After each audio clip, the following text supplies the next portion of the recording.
Welcome to our channel. ಇವತ್ತು ನಾನು ಹಲಸಿನ ಹಣ್ಣಿನ ದೋಸೆ ಹೇಗೆ ಮಾಡೋದು ಅಂತ ನೋಡೋಣ. ನೆನೆಸಿಟ್ಟಿರುವಂತಹ ಅಕ್ಕಿ 1 ಬೌಲ್, ಅರ್ಧ ಕಪ್ ಹಲಸಿನ ಹಣ್ಣು, ಹಾಗೆ ಬೆಲ್ಲ 1-2 ಸ್ಪೂನು, ರುಚಿಗೆ ತಕ್ಕಷ್ಟು ಉಪ್ಪು, ಇವೆಲ್ಲವನ್ನು ಮಿಕ್ಸಿಂಗ್ ಜಾರ್ಗೆ ಹಾಕೊಳ್ಳೋಣ. ಇದು ಮಲೆನಾಡಿನ ಸ್ಪೆಷಲ್ ರೆಸಿಪಿ ಅಂತಲೇ ಹೇಳ್ಬೋದು ಗೈಸ್.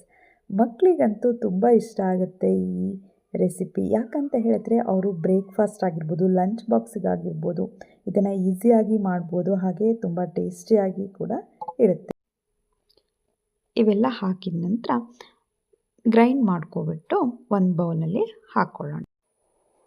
ಮಿಕ್ಸಿ ಜಾರ್ನಿಂದ 1 ಬೌಲಿಗೆ ಹಾಕ್ಕೊಂಬಿಟ್ಟು ಚೆನ್ನಾಗಿ ಮಿಕ್ಸ್ ಮಾಡ್ಕೊಳ್ಳಿ. ನಂತರ ಒಂದು ತವಾನ ಇಟ್ಬಿಟ್ಟು ಅದಕ್ಕೆ ಎಣ್ಣೆಯನ್ನು ಹಚ್ಕೊಳ್ಳಿ.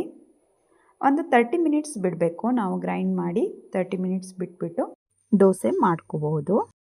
ಹೆಲ್ತ್ ವೈಸ್ ನೋಡೋದಾದರೆ ಹಲಸಿನ ಹಣ್ಣಿನ ದೋಸೆ ತುಂಬಾ ಒಳ್ಳೆಯದು. ಯಾಕಂತ ಹೇಳಿದ್ರೆ ಇಲ್ಲಿ ಫೈಬರ್ ಕಂಟೆಂಟ್ ಹಾಗೆ ವಿಟಮಿನ್ ಸಿ ಇರುತ್ತೆ.